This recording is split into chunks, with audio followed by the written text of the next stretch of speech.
এই মুহূর্তে উপস্থিত আছি রাজধানীর নয়াপল্টন এলাকায় এবং এখানে বিএনপি যে কেন্দ্রীয় কার্যালয় সেই কেন্দ্রীয় কার্যালয়ের সামনে উপস্থিত রয়েছি। যেমনটি দেখছেন সদ্য সাবেক প্রধানমন্ত্রী শেখ হাসিনা পদত্যাগের পর প্রথম সমাবেশ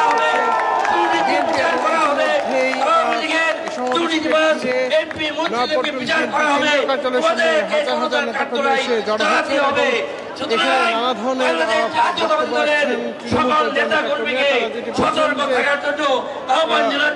তাদের সমাবেশ থেকে আজকে আজকের অনুষ্ঠানে প্রধানমন্ত্রী বিএনপি ভাইস চেয়ারম্যান তারেক রহমান এবং ঘিরেই বক্তব্য রাখবেন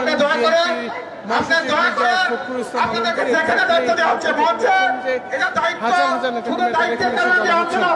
দীর্ঘদিন ধরে যেই শেখ হাসিনা সরকারের ক্ষমতা সেই ক্ষমতার খুব অল্প সময়ের মধ্যে আসলে তিনি পদত্যাগ করে দেশ ত্যাগ করে এর পরবর্তী সময়ে আজকে যে অবস্থান সেই অবস্থানকে ঘিরে নেতাকর্মীদের যে অবস্থান ইতিমধ্যেই হাজার হাজার নেতাকর্মী তারা বিএনপি কেন্দ্রীয় কার্যালয় ছাড়িয়ে বিভিন্ন জায়গায় বিশেষ করে নাইটিঙ্গেল মোড় থেকে শুরু করে মতিঝিল পর্যন্ত তাদের যে মিছিল সেই মিছিলটি ইতিমধ্যে বিস্তৃত হওয়ার যে দৃশ্য সেটি লক্ষ্য করতে পারছি এবং এখানে আজকে যে বিশেষ দৃশ্য সেটি যদি বলি যে ইতিমধ্যেই এখানে ছাত্রদলের নেতাকর্মীদের যে ব্যাপক উপস্থিতি সেটা এখানে লক্ষ্য করতে পারছি।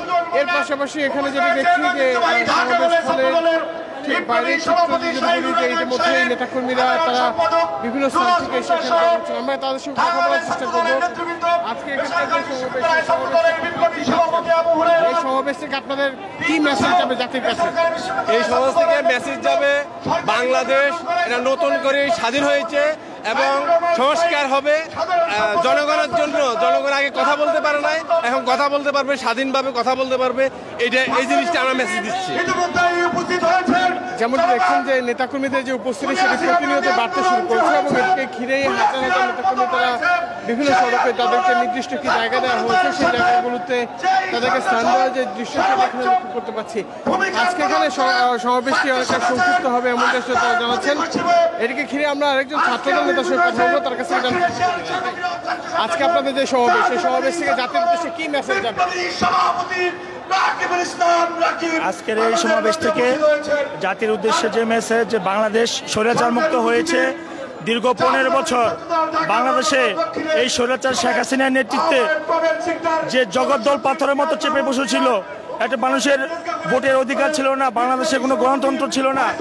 বাংলাদেশের মানুষ আজকে দুর্নীতি থেকে দুর্নীতির কয়াল গ্রাসে এই দেশের যে দুর্নীতিগ্রস্ত রাজনীতিবিদ, আওয়ামী রাজনীতিবিদ থেকে শুরু করে আমরা যেভাবে এই দেশের টাকা বিদেশে পাচার করেছে, আমরা পত্রপত্রিকা মারফত দেখতে পেয়েছি যে গত 11 বছরে বাংলাদেশ থেকে প্রায় 11 লক্ষ হাজার কোটি টাকা পাচার হয়েছে।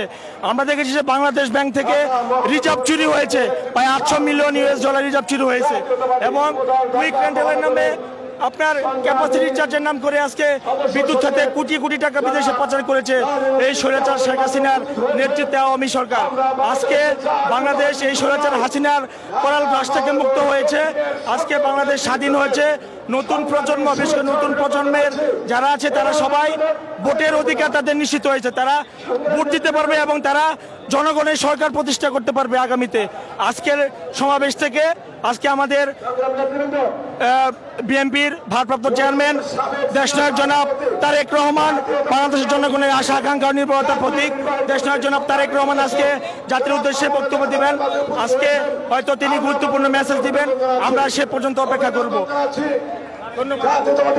এখানে যে তারা বিষয়টি বলছেন যে তাদের যে মেসেজটি সেটি হচ্ছে দীর্ঘদিন পর তারা স্বাধীন করছেন, তারা বলছেন এটাকে ঘিরেই তারা আজকে যে সমাবেশ সেই সমাবেশে বিএনপি নেতাকর্মীদের পাশাপাশি অন্যান্য বেশ কিছু পেশাজীবী সংগঠন নেতাকর্মী জ্যাটেফ সহ অন্যান্য যে নেতাকর্মী রয়েছেন তারা এখানে জড়ো হচ্ছেন এবং ইতিমধ্যে আমরা যেটি দেখছি যে নেতাকর্মীদের যে উপস্থিতি সেটি ছোট ঝটিকা মিছিল নিয়ে তারা এখানে জড়ো হওয়ার যে দৃশ্য সেটি এখানে লক্ষ্য করতে পারছি। আমরা ইতিমধ্যেই বিএনপি যে কার্যালয়টি রয়েছে সেই কার্যালয়ের সামনে নেতাকর্মীদের ভিড় এবং তারা ইতিমধ্যে এই নেতাকর্মীদের যে অবস্থান সেই অবস্থানকে ঘিরে তারা আসলে এখানে এসে তারা বলছেন যে তাদের যে দীর্ঘদিনের প্রত্যাশা যে সুষ্ঠু নির্বাচন হবে এবং সুষ্ঠু একটি নির্বাচন তাদের নেতৃত্ব নির্বাচন করবে। এখন পর্যন্ত এই ছিল আমার কাছে বিএনপি কেন্দ্রীয় কার্যালয় সম্পর্কে সর্বশেষ কারণ এই